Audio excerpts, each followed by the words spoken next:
आज की कहानी है रेहान तलाकशुदा से क्यों शादी करना चाहता था। लेखक नफीस वारसी। रेहान को मैं क्या जवाब दूँ? मुझे कुछ समझ नहीं आ रहा है।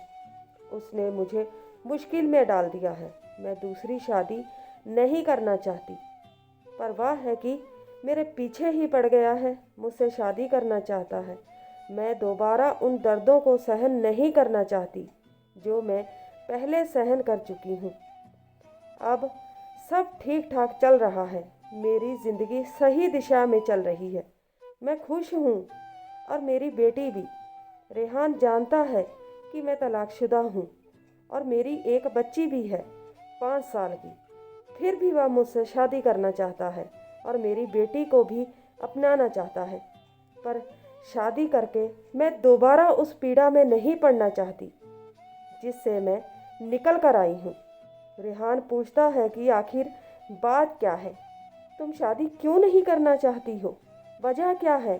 मैं क्या बताऊँ? मेरी कुछ समझ में नहीं आ रहा है। वजह बताऊँ भी तो या नहीं? बताऊँ भी तो किस तरह? कहाँ से हिम्मत लाऊं? क्या इन दागों के बारे में उसे बता दूं? दाग, हाँ ये दाग जो मिटने का नाम ही नहीं ले रहे हैं। अब तक ये दाग दहक रहे हैं यहाँ मेरे सीने पर।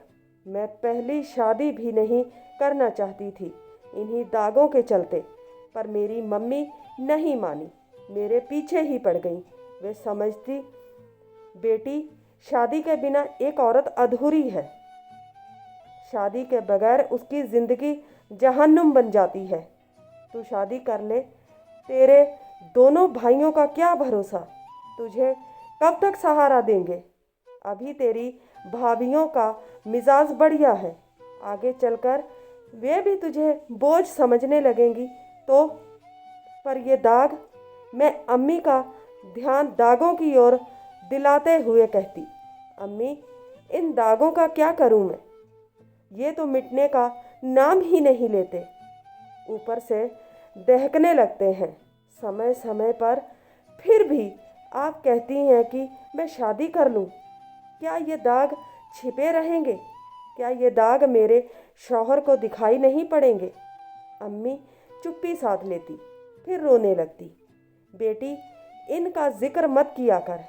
ये दाग हैं तो तेरे सीने पर, मगर जलन मुझे भी हो देते हैं। तब आप ही बताइए कि इनके रहते मैं कैसे शादी कर लूं? नहीं बेटी, तू शादी जरूर कर। तुझे मेरी कसम, मेरी ज़िंदगी की यही तमन्ना है। आखिर में हार गई। मैंने शादी के लिए हाँ कर दी और मेरी शादी धूमधाम से हो गई। आरिफ के साथ पहली रात को मुझे देखकर आरिफ की खुशी का ठिकाना नहीं रहा।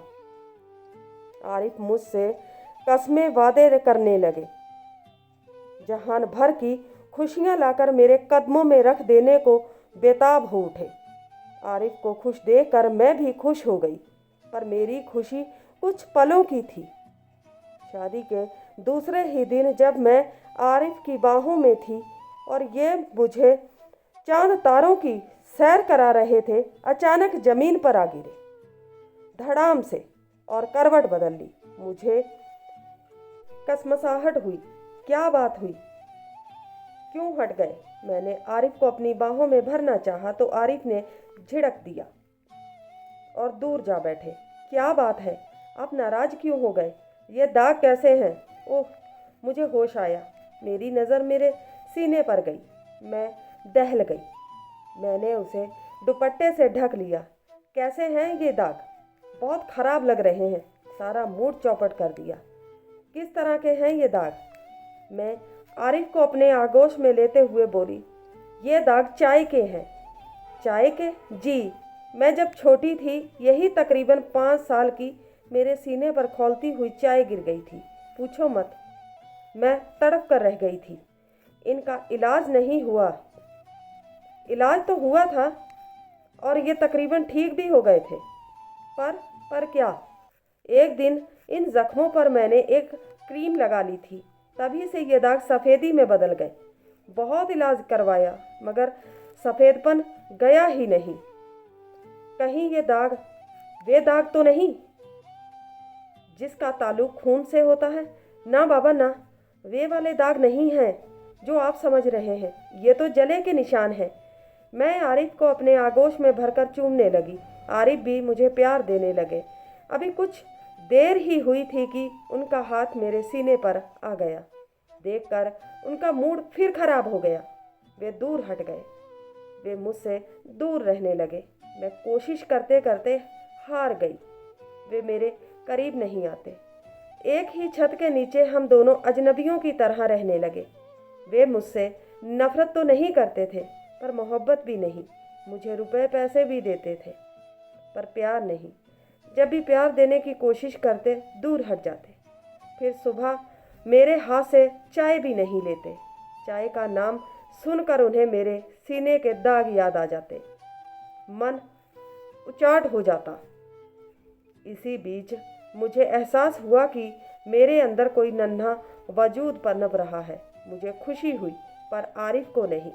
उन्होंने एक फैसला ले लिया था। वह था मुझे तलाक देने का। उन्होंने मेरी कोख में पनप रहे वजूद को तहस नहस करवाना चाहा।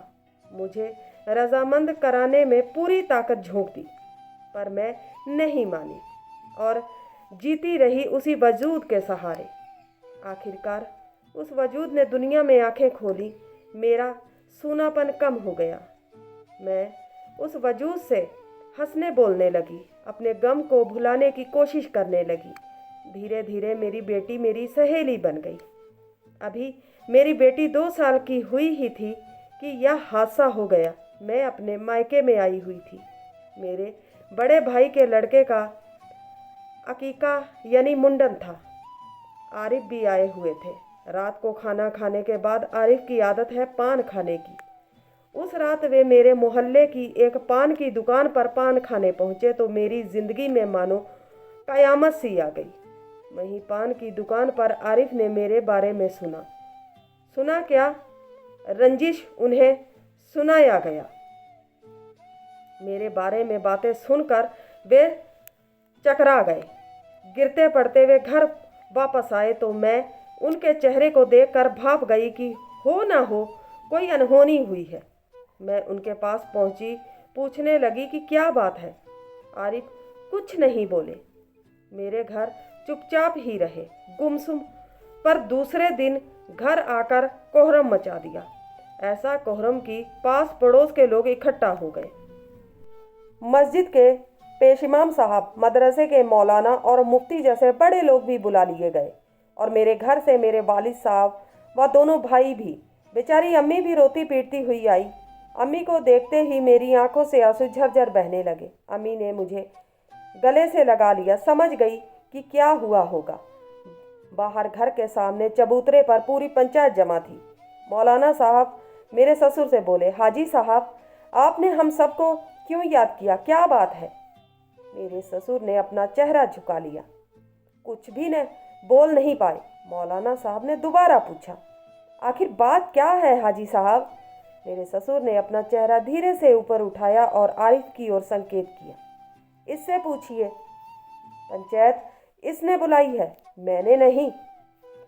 अब मौलाना साहब ने आरिफ से पूछा, आरिफ बेटा बात क्या है, क्यों जहमत दी हम लोगों को? आरिफ बड़े अदब से खड़े हुए और बोले, मौलाना साहब मेरे साथ धोखा हुआ है, मुझसे झूठ बोला गया है। मस्जिद के पेशिमाम साहब बोले, बेटा किसने तुम्हें धोखा दिया है, किसने तुमसे झूठ बोला है?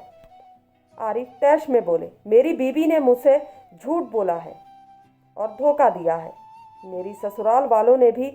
मुफ्ती साहब बोले, आरिफ बेटे तुम्हारी बीवी ने तुमसे क्या झूठ बोला है? ससुराल वालों ने तुम्हें कैसे धोखा दिया है? हजरत यह बात आप मुझसे नहीं मेरी बीवी से पूछिए। पूरी महफिल में सन्नाटा पसर गया।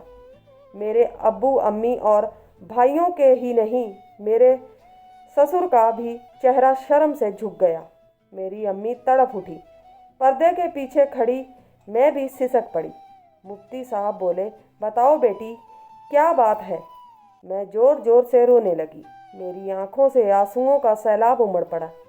होठ थरथराने लगे, जिस्म कांप उठा। मुझसे बोला नहीं गया। बोलती भी तो क्या। आरिफ ही खड़े हुए और तैश में बोले, हजरत, या क्या बोलेगी? बोलने के लायक ही नहीं है यह। सिर्फ यही नहीं, इसके घर वाले भी।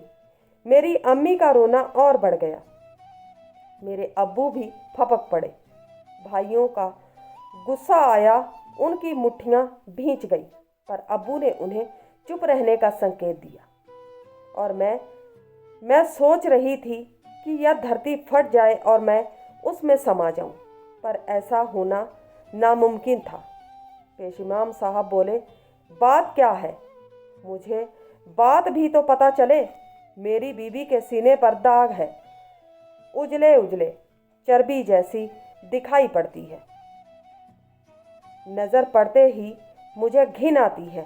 पंचायत में दोबारा सन्नाटा छा गया।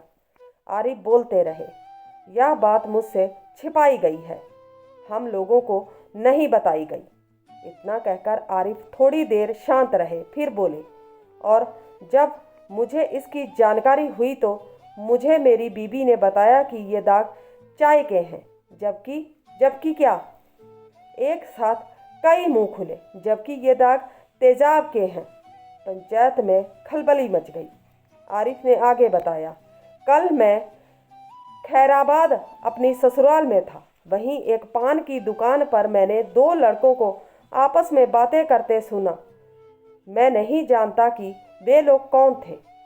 उनमें से एक ने दूसरे से पूछा था कि यार, उस लड़की का क्या हुआ? दूसरा बोला था कि कौन सी लड़की? पहला लड़का बोला था कि वही हाजी अशरफ साहब की लड़की जिस पर एसिड अटैक हुआ था। दूसरा लड़का बोला था कि अरे, उसकी तो शादी हो गई, 2-2.5 साल हो गए हैं। अच्छा शौहर पाया है उसने।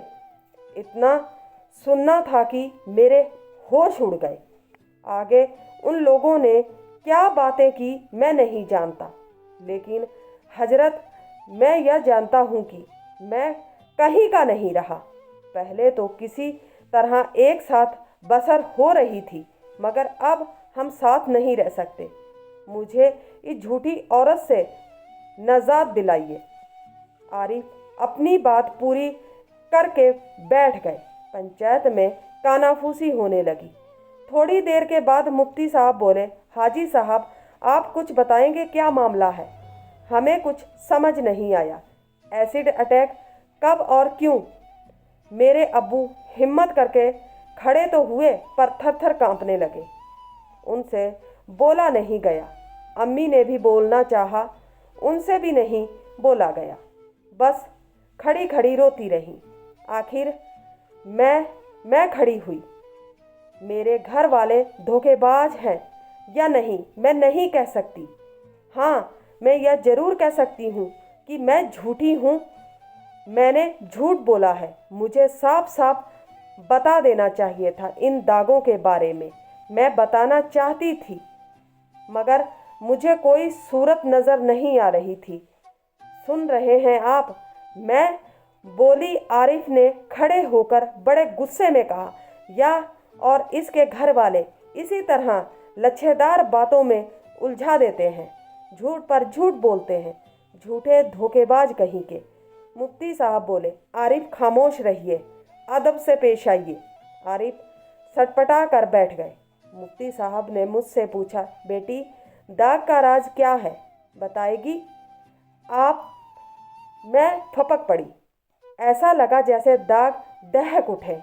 जलन पूरे शरीर में दौड़ गई। मैं बोली, मैं उस वक्त 11वीं जमात में पढ़ती थी। एक हिसाब से दुनिया जहान से अनजान थी। मैं Abdul Kalam Azad girls inter college में रोज़ाना अपनी चचेरी बहन के साथ पढ़ने जाया करती थी।